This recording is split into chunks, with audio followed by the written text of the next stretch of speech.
All right, today we're diving into one of the most fascinating operating systems on the planet, the savant mind. We're going to see how a state that seems like total sensory overload can, somehow, paradoxically, unlock this profound understanding of the universe's hidden order. This quote from our source material really sets the stage perfectly. We're not talking about memory like you and I know it. This is something else entirely, a deep, direct perception of reality's underlying code. It's a completely different way of experiencing the world. So this leads us to the central mystery, right? It just feels like a total contradiction. How can overwhelming sensory noise lead to this crystal clear insight? Well, the answer is an absolutely incredible story of neurological adaptation. So, our investigation starts with the first major clue. It's a phenomenon that completely rewrites the rules of perception, and it's known as the blended senses. The key term here is synesthesia. And get this, it's not a disorder, it's a hypercondition. You can think of it like sensory crosstalk in the brain, where the wires for sight, sound, and touch get creatively, well, tangled up. This slide just perfectly contrasts our everyday experience with the synesthetic one. I mean, on the left, most of us live in a world of segmented streams. Sight is sight, sound is sound. Pretty simple. But for the synesthetes over on the right, these streams are all blended together. Numbers have their own distinct colors. Music has a physical texture you can feel. And time, well, time isn't a straight line. It's this sprawling 3D landscape that you can actually navigate through. So, why does this happen? Well, science points to hyperconnectivity, basically extraneural pathways that let the senses cross-pollinate. The yogic view, though, offers a different lens. It describes a mind that's more open, or porous, allowing the raw energy of the world to just flood in unfiltered. But you know what? Both perspectives point to the same profound experience, a world without perceptual boundaries. Now here's the crucial point.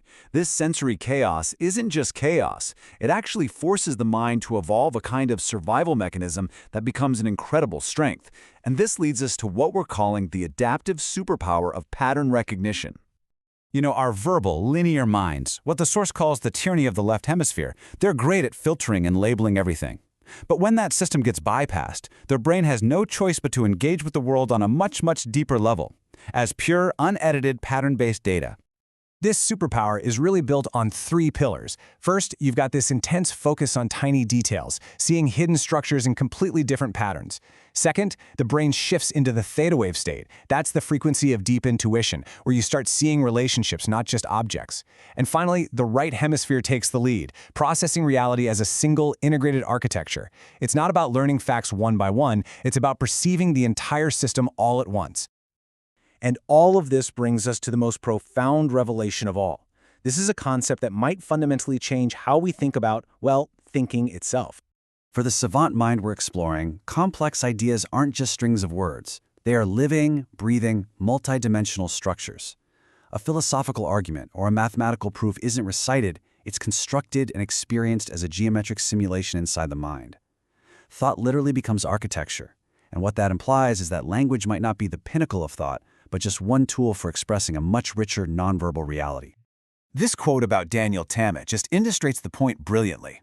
He doesn't solve a calculation, he watches two shapes merge to form a third. For him, math isn't abstract symbols on a page, it's a physical, visual process where colored, textured shapes interact to reveal the answer. The calculation just becomes a natural event that he observes happening in his mind. Think about this for a second. When we see non-speaking savants spell out these incredibly complex ideas, they aren't just retrieving words from memory. They are performing an act of massive translation. They're taking a fully formed, multidimensional geometric concept from their mind and painstakingly reducing it, one letter at a time, into the flat, one-dimensional prison of our alphabet. So, after exploring this incredible internal world, the source actually offers a way for us to get a tiny little glimpse of it ourselves. Let's take a look at what it calls the Dragon Trial. Okay, so this is an experiment in forced synesthesia. First, you find a simple, repetitive pattern like a metronome or a blinking light, and you enter a state of alpha silence, which is just a calm, meditative focus. Second, you consciously, intentionally assign a color and a texture to that sound or light. Third, for about 3 minutes, you map the relationship. As the input changes, how does your internal visual change? The real test is consistency. If your internal map holds true, you've just used your brain to find a hidden order, a universal pattern linking two totally different senses.